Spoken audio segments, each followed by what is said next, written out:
दोस्तों, आप सभी का बहुत बहुत स्वागत है हमारे चैनल में। इस वीडियो के अंदर अभी हम लोग लूसेंट का प्रैक्टिस सेट देखने वाले हैं, जो आपके आने वाले एग्जाम से railway, SSC, MTS, police exam, BSF, CRPF और बिहार सिविल कोड के लिए काफ़ी इंपॉर्टेंट है। वीडियो पसंद आए वीडियो को लाइक करें, चैनल पर नया सब्सक्राइब करके बेल आइकन प्रेस करें। चलिए शुरू करते हैं। देखिए, यहाँ पर हमारा पहला क्वेश्चन दिया गया है, निम्नलिखित में से किस युद्ध से भारत में मुगल साम्राज्य की नींव पड़ी थी। देखिए, वेरी इंपॉर्टेंट क्वेश्चन है, कई बार एग्जाम में पूछा आ चुका है। तो भारत में जो मुगल साम्राज्य की नींव पड़ी थी, तो आपको याद रखना है पानीपत के प्रथम युद्ध से। ठीक है, पानीपत के प्रथम युद्ध से भारत में मुगल साम्राज्य की नींव पड़ी थी। ऑप्शन सी करेक्ट हो जाएगा। पानीपत का प्रथम युद्ध कब हुआ था? 21 अप्रैल 1526 को। कब हुआ था? 21 अप्रैल 1526 को हुआ था।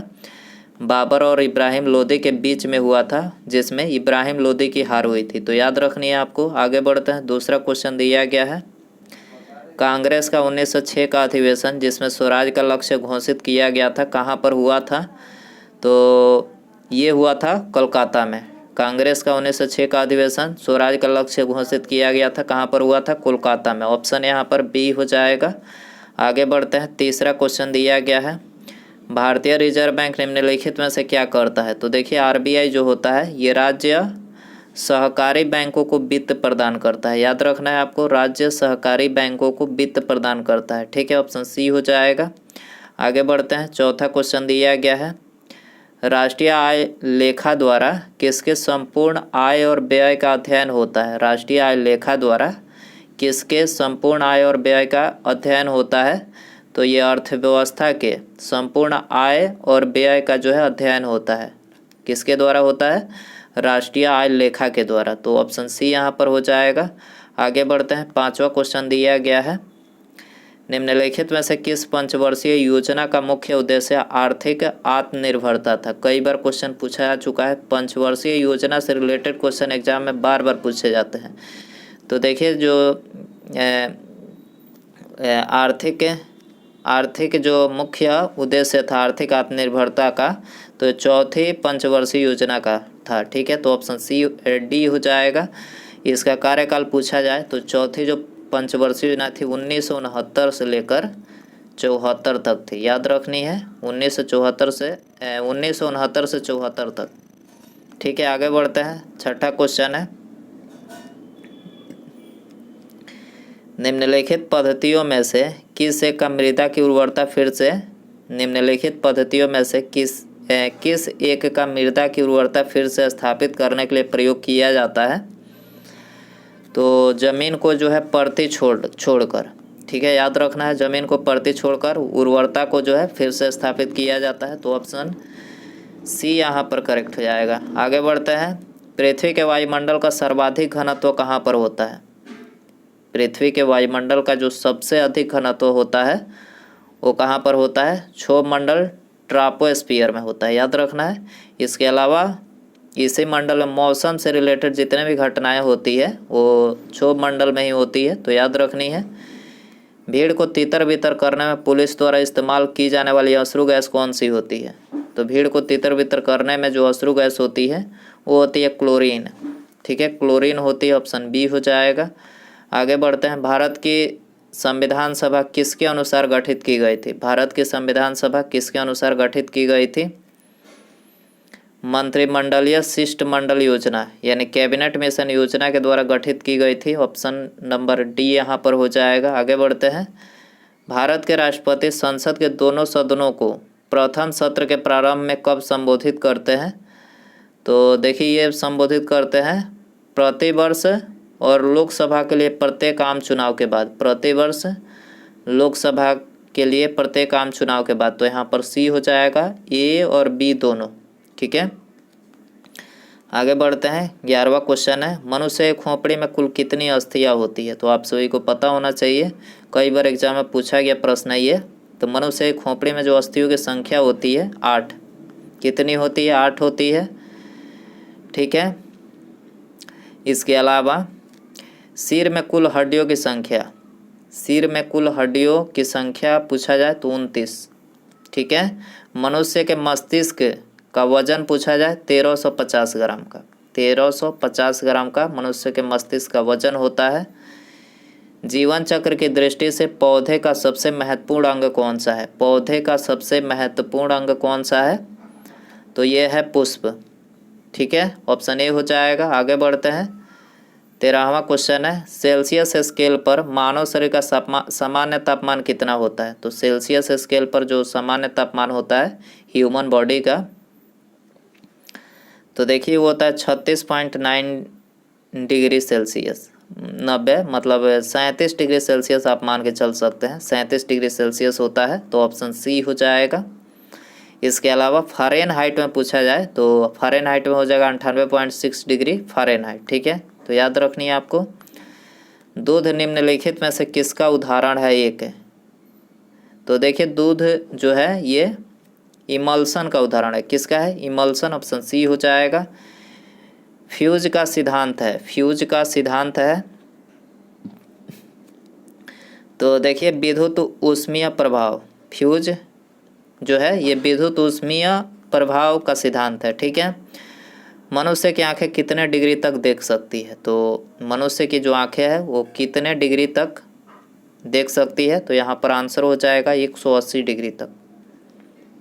ठीक है, 180 डिग्री तक ये देख सकती है। ऑप्शन बी हो जाएगा।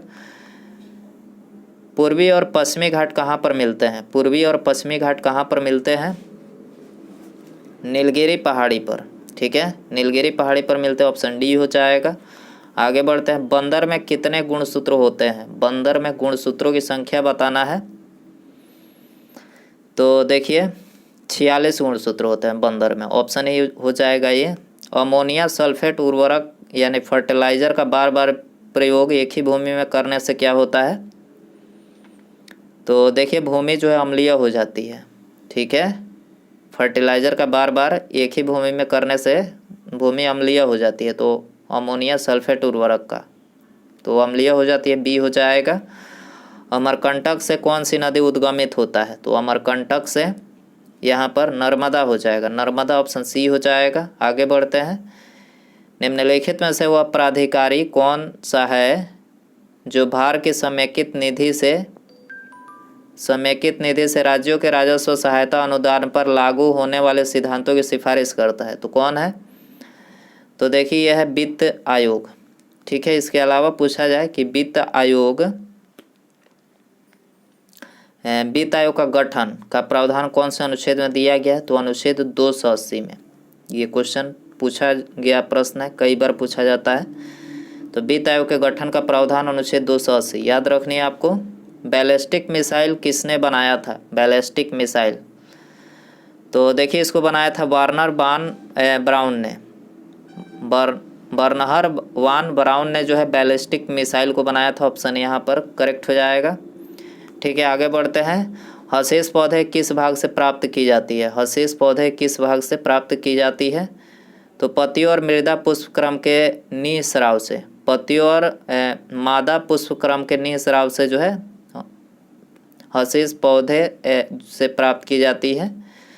तो इसी भाग से ऑप्शन सी हो जाएगा। आगे बढ़ते हैं। किसी संगठन के इंट्रोडक्टरी वेब पेज को निम्नलिखित में से क्या कहा जाता है? तो देखिए इसको बोला जाता है वेबसाइट। क्या बोला जाता है? वेबसाइट। याद रखना है, डी हो जाएगा। आगे बढ़ते हैं। सोन नदी बिहार के किस भाग में बहती है? सोन नदी जो है ये बिहार के किस भाग में बहती है? तो दक्षिण पश्चिम भाग में बहती है सोन नदी। ऑप्शन बी यहाँ पर हो जाएगा। हेपेटाइटिस बी वायरस शरीर के किस अंग को प्रभावित करता है? हेपेटाइटिस बी वायरस शरीर के किस अंग को प्रभावित करता है? तो यकृत यानी लीवर को। ठीक है, और ये मानव शरीर की सबसे बड़ी ग्रंथि है और सबसे छोटी ग्रंथि पूछा जाए मास्टर ग्रंथि भी उसको बोला जाता है, पीयूष ग्रंथि को। ठीक है, मस्तिष्क के पिछले भाग में पाई जाती है। तो याद रखनी है आपको। पौधों को सबसे अधिक जल किस मिट्टी से प्राप्त होता है? पौधों को सबसे अधिक जल किस मिट्टी से प्राप्त होता है? तो करेक्ट आंसर हो जाएगा ऑप्शन ए, चिकनी मिट्टी से। पौधों को जो सबसे अधिक जल प्राप्त होता है वो चिकनी मिट्टी से प्राप्त होता है, क्योंकि इसमें जल धारण जो क्षमता होती है वो सबसे अधिक होती है।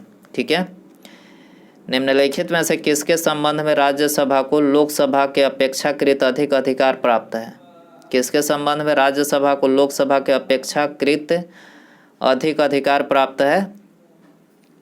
तो ये नई अखिल भारतीय सेवाओं के गठन करना, नई अखिल भारतीय सेवाओं को गठन करना, ऑप्शन सी हो जाएगा। आगे बढ़ते हैं। भारत में जल विद्युत का विकास सर्वप्रथम किस क्षेत्र में हुआ? भारत में जल विद्युत का विकास सर्वप्रथम किस क्षेत्र में हुआ? दक्षिणी भारत में हुआ था। कहाँ पर हुआ था? दक्षिणी भारत, बी हो जाएगा। औद्योगिक क्रांति सर्वप्रथम किस देश में विकसित हुई? औद्योगिक क्रांति सर्वप्रथम किस देश में विकसित हुई? कहाँ पर हुई थी? इंग्लैंड में। इंग्लैंड, ऑप्शन ए यहाँ पर हो जाएगा। आगे बढ़ते हैं। वायुमंडलीय दाब में आकस्मिक घटाव निम्नलिखित में से क्या दर्शाता है? आकस्मिक घटाव क्या दर्शाता है? तूफानी मौसम दर्शाता है। क्या? तूफानी मौसम, ऑप्शन ए हो जाएगा। आगे बढ़ते हैं। प्रकाश का रंग इसके द्वारा निश्चित किया जाता है। किसके द्वारा? आवृत्ति के द्वारा। ठीक है, प्रकाश का रंग आवृत्ति के द्वारा निश्चित किया जाता है। आगे बढ़ते हैं। निम्नलिखित में से किस अभिलेख में अशोक का नाम उल्लेखित है? तो देखिए, अशोक का नाम जो उल्लेखित है वो मास्की का लघु शिलालेख है। कौन सा है? मास्की का लघु शिलालेख। याद रखनी है आपको। घरेलू ऊर्जा मीटर को पढ़ा जाता है। घरेलू ऊर्जा मीटर को किस में पढ़ा जाता है? किलोवाट घंटा में। याद रखना है, किस में? किलोवाट घंटा में, डी हो जाएगा। आगे बढ़ते हैं। 1857 के स्वतंत्रता संग्राम से संबंधित प्रथम घटना कौन सी थी? तो प्रथम घटना कौन सी थी? सैनिकों का दिल्ली के लाल किले पर पहुंचना। सैनिकों का दिल्ली के लाल किले पर पहुंचना जो था, ये 1857 के स्वतंत्रता संग्राम से संबंधित प्रथम घटना थी। तो ऑप्शन सी यहाँ पर हो जाएगा। इसके अलावा यहाँ से एक और क्वेश्चन पूछा जाता है, जो 1857 का विद्रोह हुआ था कहाँ से शुरू हुआ था? तो वो ये 10 मई सन 1857 को मेरठ से पूछा जाता है प्रश्न, मेरठ से। याद रखना है। आगे बढ़ते हैं। कालिदास की प्रसिद्ध रचना अभिज्ञान शकुंतलम का सर्वप्रथम अंग्रेजी में अनुवाद किसने किया था? तो अभिज्ञान शकुंतलम का अंग्रेजी में अनुवाद सर विलियम जोन्स ने। किसने? सर विलियम जोन्स ने, ऑप्शन डी हो जाएगा। कैगा परमाणु ऊर्जा केंद्र कहाँ पर स्थित है? कैगा परमाणु ऊर्जा केंद्र कहाँ पर स्थित है? कर्नाटक में। कहाँ पर है? कर्नाटक, ऑप्शन बी हो जाएगा। बेलूर किस नदी के तट पर स्थित है? बेलूर किस नदी के तट पर स्थित है? येगाची नदी के तट पर। कहाँ पर है? येगाची, बी हो जाएगा आंसर। आगे बढ़ते हैं। सोना, चांदी, तांबा और लोहा में सबसे अधिक तन्य कौन सा होता है? तो सबसे अधिक जो तन्य होता है वो यहाँ पर होता है सोना। ठीक है, ऑप्शन डी हो जाएगा। आगे बढ़ते हैं। देखिए, क्वेश्चन है फोटोग्राफी का आविष्कार किसने किया था? तो ये सभी आप सभी के लिए क्वेश्चन रखते हैं, फोटोग्राफी का आविष्कार किसने किया था? ऑप्शन है आपके पास George Eastman, Graham Bell, Gabriel Lippmann, L Daguerre. तो सही आंसर यदि आपको पता हो तो फोटोग्राफी का आविष्कार किसने किया था, आंसर में कमेंट में बताएं। ठीक है, और वीडियो पसंद आया हो तो प्लीज़ वीडियो को लाइक कर दें, अपने दोस्तों में शेयर कर दें, और चैनल पर नए हैं सब्सक्राइब करके बेल आइकन प्रेस करें। ठीक है, मिलते हैं अगले वीडियो में। नमस्कार, जय हिंद, जय भारत।